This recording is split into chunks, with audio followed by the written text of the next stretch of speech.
आ जाओ।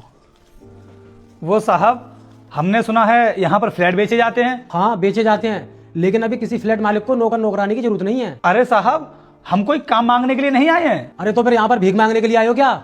ये लो 500 रुपए और जाओ यहाँ से। अरे साहब, ऐसा क्यों बोल रहे हो आप?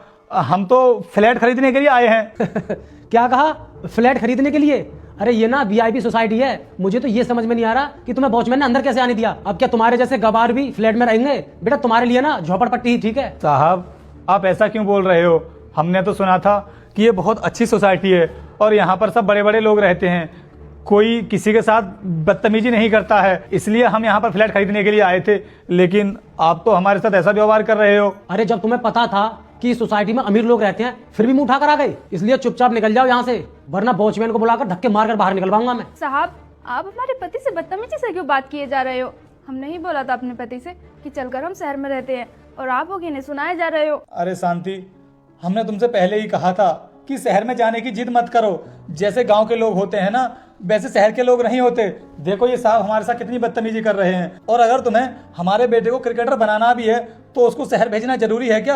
हम अपने गांव में उसकी तैयारी करवा देंगे। कम से कम ऐसे लोगों की सुननी तो नहीं पड़ेगी हमारे लिए। क्या कहा? तू अपने बेटे को क्रिकेटर बनाएगा? अरे बेटा, सपने ना औकात के अनुसार देखे जाते हैं, ज्यादा हवा में मत उड़। देखो साहब, हमें आपसे बात ही नहीं करनी है। आपने सोसाइटी के मालिक को बुलवा दो, हम उन्हीं से बात कर लेंगे। अबे ओए गवार, तुझे क्या लगता है इस सोसाइटी के ओनर तुझसे बात करेंगे? तुझे पता है अरबपति है वो। अरे आज तक मैंने सोसाइटी के मालिक को नहीं देखा है तो तेरी बात कहां से करा दूं मैं? अरे मैं सोसाइटी का मैनेजर हूं, आज तक मैंने उनको नहीं देखा है तो मैं तुझे कैसे मिलवा दूं? सुनिए मैनेजर साहब, आज ना सोसाइटी के ओनर आने वाले हैं फॉरेन से, ध्यान रखना कुछ भी गड़बड़ ना हो जाए। अगर सोसाइटी के मालिक आ रहे हैं तो बाहर सभी से बोल देना कोई भी गड़बड़ ना हो जाए। अगर मेरी नौकरी चली गई तो मैं छोड़ूंगा किसी को नहीं, सभी की नौकरी खा जाऊंगा, ध्यान रखना। अरे सर आप आ भी गए और आपने अपना किस तरह का हुलिया बना रखा है? अरे विकास, तुम इस गवार को सर क्यों बोल रहे हो? अरे मैनेजर साहब, यही तो है हमारे सोसाइटी के ओनर। क्या कहा? ये हमारी सोसाइटी का ओनर है? सर आपने ये किस तरह के कपड़े पहने हुए हैं? अरे मैंने तो आपको पहली बार देखा है, आप इस तरह के कपड़े पहनते हो। आइए सर, आप खड़े क्यों हैं? बैठिए ना। बस करो मैनेजर, बहुत हो गया तुम्हारा ये ड्रामा।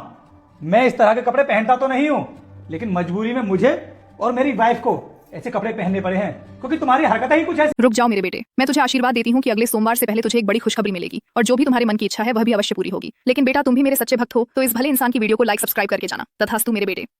अरे मैं इतने बड़े बड़े टावर बना करके तैयार कर रहा हूँ, उसमें इतना माल लगा रहा हूँ, इतना पैसा लगा रहा हूँ, किस लिए लगा रहा हूँ? जिससे कि मैं ये टावर बेच सकूं।